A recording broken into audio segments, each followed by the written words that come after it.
Tivireri tsunyao Famanjeni funao Midubuka Mitempfiti Dunimano nufiao Wayanao nanaikai Usila panai Umajakizai Kanitu kiumeku Iyanao nekeku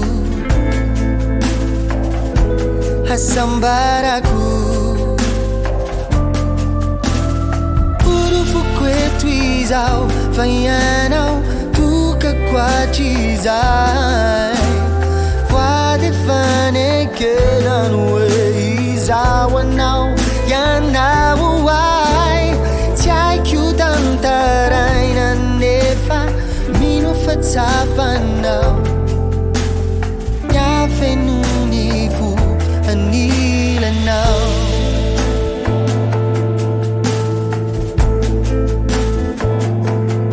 Anila now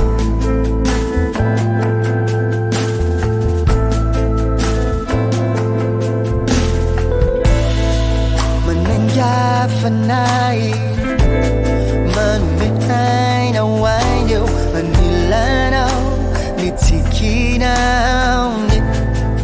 Ratsiandavana Nitunjai nitana Filananao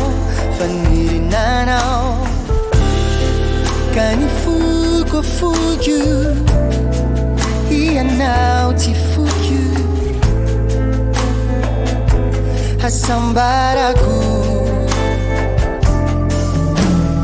Urufukwe twizao Fayanao